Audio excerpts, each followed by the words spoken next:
únicamente de un texto antiguo.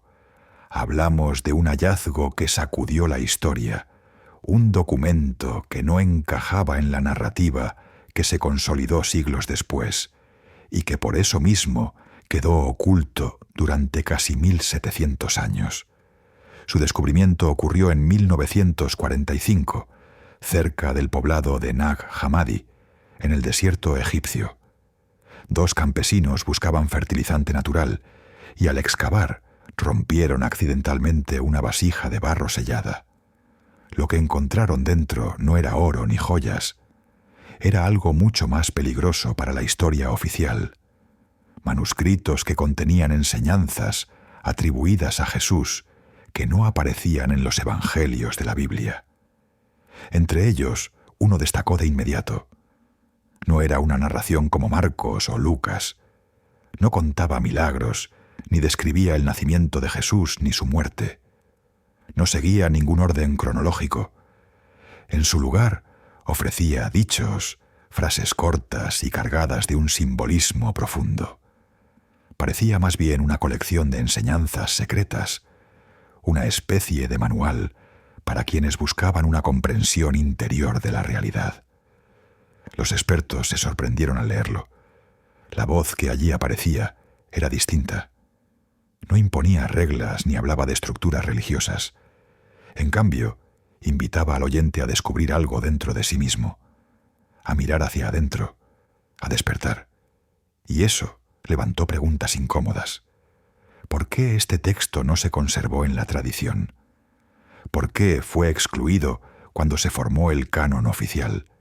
¿Y por qué parece mostrar un tipo de espiritualidad que no encaja con la visión organizada que se impuso siglos después?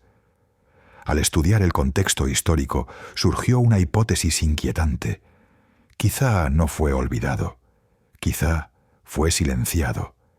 El mensaje que transmitía Tomás era profundamente interior, casi imposible de controlar desde fuera. Presentaba a Jesús no como el fundador de una estructura religiosa, sino como un maestro que guiaba a las personas hacia el autoconocimiento, hacia la luz que cada uno lleva en su interior. Para los siglos en que la Iglesia comenzaba a consolidarse como institución, un texto así podía ser problemático, no porque fuera falso, sino porque invitaba a una independencia espiritual radical. En lugar de decir, sigue estas normas, decía, descubre lo que ya está dentro de ti. En lugar de hablar de intermediarios, hablaba de experiencia directa. Y en lugar de señalar templos, hablaba del corazón humano como el verdadero santuario. El Evangelio de Tomás no desapareció por casualidad. Su visión del reino de Jesús y del ser humano era tan diferente que habría cambiado el rumbo de la espiritualidad occidental. Por eso, antes de entrar en sus enseñanzas, debemos hacernos una pregunta esencial. ¿Qué dijo Jesús que era tan poderoso como para que sus palabras fueran borradas? Acompáñame ahora a la segunda parte, donde exploraremos esos dichos uno por uno. Dichos que durante siglos estuvieron enterrados, esperando a que alguien los escuchara. Cuando abrimos el Evangelio de Tomás, lo primero que llama la atención es la voz directa. No hay narraciones, no hay escenarios, no hay introducciones largas. Son palabras atribuidas a Jesús con una claridad sorprendente. Y una de las primeras frases que aparece es esta: si sacas lo que está dentro de ti, eso que sacas te salvará. Si no lo sacas, eso que no sacas te destruirá. Esta enseñanza no depende de rituales, templos ni figuras intermediarias. Pone el centro del camino espiritual en la transformación interior del ser humano. Es como si Jesús estuviera diciendo que la verdadera lucha no es externa, sino interna. Enfrentarse a lo que cargamos, liberar la luz que llevamos dentro, transformar lo que somos. Otra frase impactante dice: el reino está dentro de vosotros y fuera de vosotros. Si esta enseñanza hubiera sido parte del canon, la espiritualidad cristiana habría tomado un rumbo totalmente diferente. El reino no sería un lugar futuro, ni algo reservado solo para algunos. No sería un destino, sino un estado de conciencia. Jesús, en Tomás, no señala hacia arriba, sino hacia adentro. No promete algo distante, sino algo presente. Este mensaje rompe todas las estructuras religiosas rígidas, porque si el reino ya está dentro de ti, si la luz ya reside en ti, ¿qué papel juega entonces la institución? ¿Qué necesidad hay de intermediarios? ¿Por qué alguien tendría que decirte cómo llegar a Dios si el propio texto afirma que Dios ya está dentro de ti?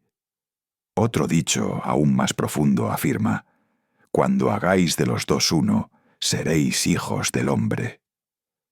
Aquí Jesús habla de integración, de unir lo que está separado, lo consciente y lo inconsciente, lo espiritual y lo material, la luz y la sombra. Esta visión es tan introspectiva que muchos estudiosos creen que se asemeja más a una tradición mística que a una religiosa. Y otro dicho sorprendente declara: yo os ilumino desde dentro. Este Jesús no es un guía externo que exige obediencia. Es una luz interior que invita a despertar. Si estos dichos hubieran sido aceptados, el cristianismo habría sido una tradición profundamente orientada a la introspección, al silencio, a la meditación, al autoconocimiento.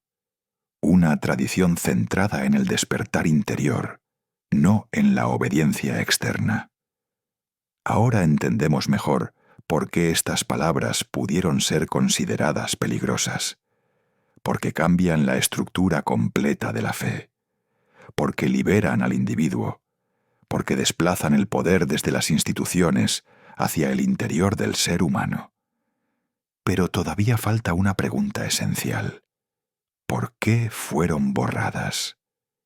¿Qué ocurrió históricamente para que este texto desapareciera del mapa durante más de un milenio? Eso lo descubrimos ahora, en la parte final.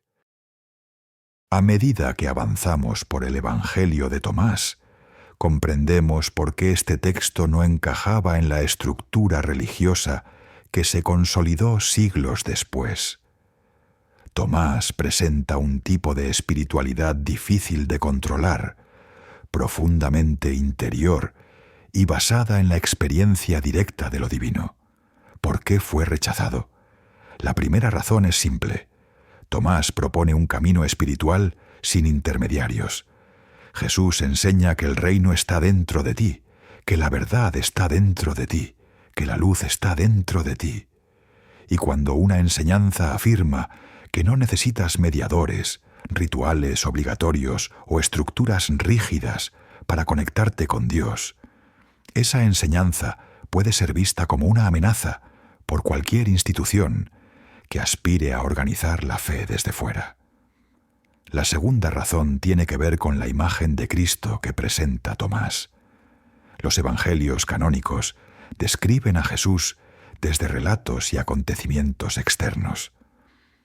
Tomás, en cambio, lo revela como un maestro de sabiduría interior, una figura que invita al despertar de la conciencia y a la revelación del Cristo interior. Para las autoridades de siglos posteriores, esta interpretación era demasiado libre, demasiado introspectiva, demasiado difícil de controlar. La tercera razón es histórica. A partir del siglo IV, cuando el cristianismo se convirtió en religión oficial del imperio, se buscó unificar la doctrina. Los textos que ofrecían enseñanzas alternativas, demasiado místicas o no alineadas con la estructura institucional, fueron excluidos del canon. Muchos fueron destruidos.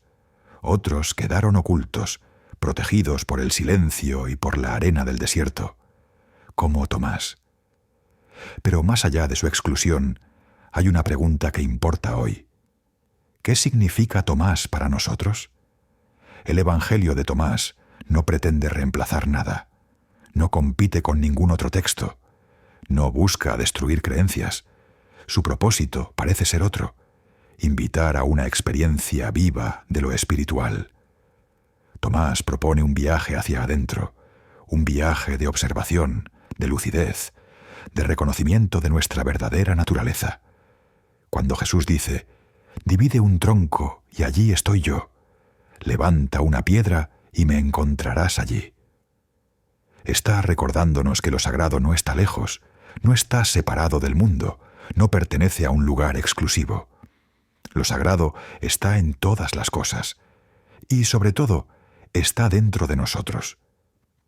Su mensaje apunta a una espiritualidad universal, una espiritualidad que no depende de pertenecer a un grupo, ni de repetir fórmulas, ni de interpretar la fe como una obligación.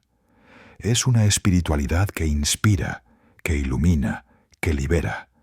Y quizás por eso Tomás sigue vivo hoy, porque habla directamente al corazón humano, porque no pide obediencia, pide comprensión, porque no promete algo externo, invita a descubrir lo que siempre ha estado en tu interior.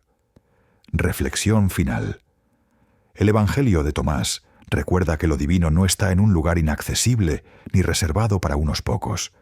Está en ti y siempre ha estado ahí. Su mensaje atraviesa siglos, culturas y religiones para revelar una verdad sencilla y transformadora. Lo sagrado no está lejos, lo sagrado está dentro de ti.